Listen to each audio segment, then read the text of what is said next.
What if I told you that a simple, everyday argument held the key to understanding the entire universe? That's the wild idea we're diving into today, as we trace the step-by-step logic of one of the most influential writers of the 20th century, C.S. Lewis. So Lewis kicks things off with something we all get, arguing. He points out that the moment you say, hey, that's not fair, you're appealing to some kind of shared rulebook. You're assuming the other person knows what fair is supposed to mean, just like you do. And for Lewis, that little moment, that's the first huge clue about the way reality works. And this shared agreement, this gut feeling about right and wrong, is what Lewis famously calls the law of human nature. But here's the really peculiar thing about it. It's the one law we all know exists, but it's also the one law we all seem to break.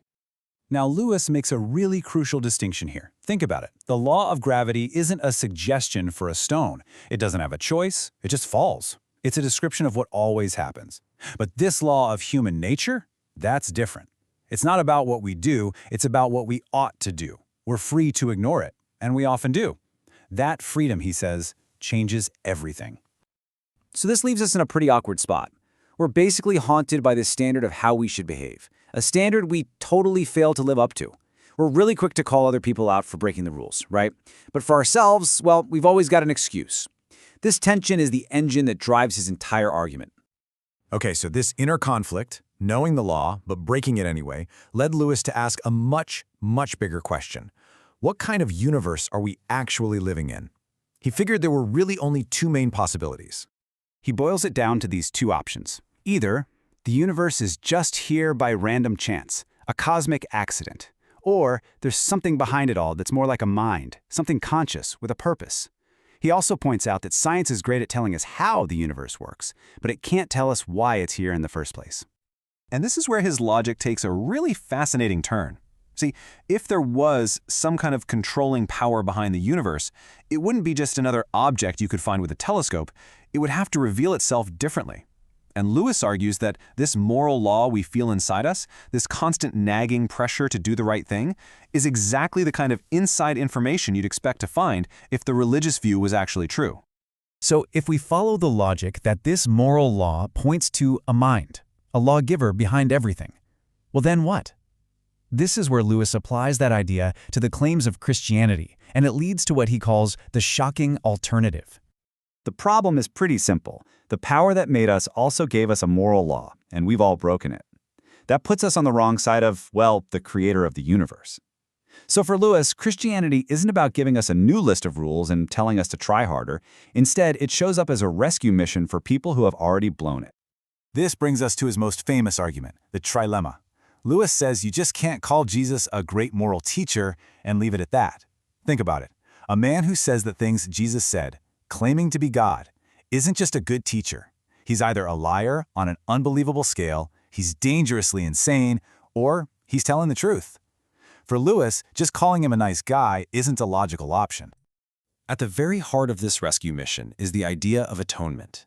What Lewis explains is that for Christians, the core belief is that Christ's death and resurrection did something to fix the relationship between us and God.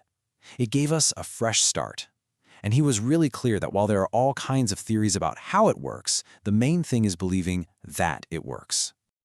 Now, this isn't all just abstract theology. Lewis shows how this logic plays out in our most powerful emotions, especially love. He argues that when our loves get out of order, they turn really, really ugly. He famously breaks love down into 4 different types. You've got storge, which is just affection, that comfortable love for family or even an old pair of shoes. Then there's philia, which is friendship, that deep bond you have with people who share your passions. Of course, there's eros, the feeling of being in love. And finally, there's agape, which he describes as a selfless, unconditional, godlike love. And here is his really stark warning. Any of those first 3 loves, affection, friendship, romance, if you make it the absolute center of your life, it will turn into a monster.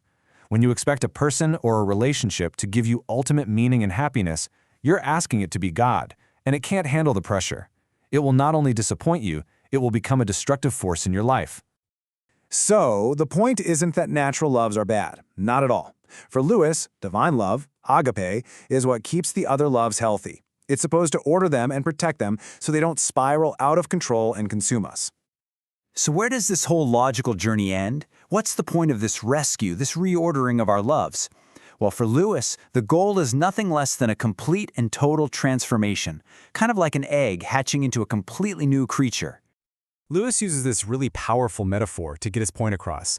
He says, imagine you're a little tin soldier. For you to become a real living man, you wouldn't just be polished up, you'd have to be melted down.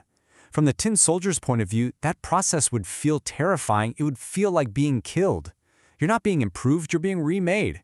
And that, Lewis says, is what this new life is supposed to feel like. So the end game isn't just to make people nicer or improve society. For Lewis, the one single purpose is to start this radical change, to transform people from what they are into something entirely new, to make them, as he says, little Christs. And he brings it home with this unforgettable image. An egg isn't meant to stay an egg forever. It has two options. It either hatches and becomes a bird, or it goes rotten. There is no third way. For Lewis, every single one of us is in the same boat. So, from a simple quarrel all the way to the meaning of existence, Lewis builds this chain of logic that points to a universe with a deep purpose. He doesn't offer easy answers, but he does leave us with a final, massive question to chew on. What if the whole point isn't just to become a slightly better version of yourself, but to be transformed into something else entirely?